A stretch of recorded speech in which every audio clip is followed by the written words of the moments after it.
বৰ্তমান উপস্থিত আছো মই আজি এয়া চাই ল'ব পাৰি আপোনালোকে দিহিং পাটকাই ৰাষ্ট্ৰীয় উদ্যানত যিটো আমাৰ নিচেই দাঁতিকাষৰীয়া ওচৰতে আমাৰ ডিগবৈ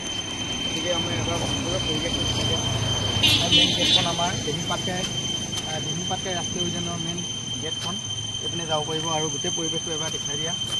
আজি দেখাব চেষ্টা কৰিছোঁ আপোনালোকক আমাৰ দিহিং পাটকাই ৰাষ্ট্ৰীয় উদ্যানখন কেনেদৰে আৰু ক'ত অৱস্থিত আছে গতিকে তাকে আপোনালোকক এবাৰ আকৌ এবাৰ দেখাব চেষ্টা কৰিম প্ৰথমতে দেখাব লাগিব আমাৰ এই গেটখন ৱেলকাম টু দিহিং পাটকাই ৰাষ্ট্ৰীয় উদ্যান ডিগবৈ ফৰেষ্ট ডিভিজন এয়া চাব পাৰে এইখন আপোনালোকে আহিব পাৰিব যদি দুলীয়াজানৰ হৈ আহে এইপিনে আহি আছে দুলীয়াজান হৈ আহিলে আপোনালোকে নাহৰকটীয়া দুলীয়াজান এইটো ছাইডৰ পৰা আহিব লাগিব আৰু ডিগবৈৰ পৰা আহিব হ'লে আপোনালোকে এইপিনৰ পৰা আহিব লাগিব গতিকে ডিগবৈ আৰু দুলীয়াজানৰ মাজতে যোনখন আমাৰ জংঘল এইখন আছে এয়াই আমাৰ দিহিং ৰাষ্ট্ৰীয় উদ্যান আৰু এই মূল গেটখনৰ আপোনালোকে দেখাব বিচাৰিছোঁ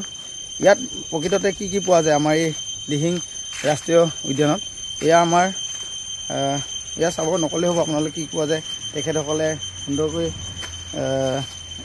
ফ্ৰণ্টতে গেটতে দি দিছে আহি এয়া হৰিণা আৰু আমাৰ বাবা আৰু এয়া লগতে এইবোৰ আপোনালোকে ওচৰৰ পৰা হয়তো ধৰিব পাৰিছে নে নাজানো ইয়াত কি পোৱা যায় সম্পূৰ্ণ গেটখনতে সংলগ্ন কৰি ৰাখিছে এয়া ওপৰত চাব পাৰে আৰু সম্পূৰ্ণ এটা পৰিৱেশটো ভাল লাগিছে চাওক আপোনালোকে কি পোৱা যায় হলৌ বান্দৰ এয়া মুঠতে আমাৰ এই ৰাষ্ট্ৰীয় উদ্যানত মূল বিষয়বস্তু কি আছে সম্পূৰ্ণ এই ফ্ৰণ্টৰ গেটখনতে তেখেতসকলে নিৰ্মাণ কৰি দিছে এয়া চাওক যাতে সকলো সুবিধা হয় যে আমাৰ দিহিং ৰাষ্ট্ৰীয় উদ্যানত কি পোৱা যায় আপুৰুগীয়া বস্তু পোৱা যায় গতিকে এবাৰ ভিতৰলৈ গৈ দেখুৱাইছোঁ অলপ বেছি দূৰলৈ নাযাওঁ বাৰু আজি কিন্তু আপোনালোকক এবাৰ দেখুৱাই দিছোঁ এয়া হ'ল ভিতৰলৈ মই সোমাই আহিছোঁ এয়া আমাৰ দিহিং পাটকাই ৰাষ্ট্ৰীয় উদ্যানত আৰু এইপিনে গেটখন ৰাস্তা আলিমূৰত এয়া চাব পাৰে চাওক গতিকে যদি আপোনালোকে আহিব বিচাৰে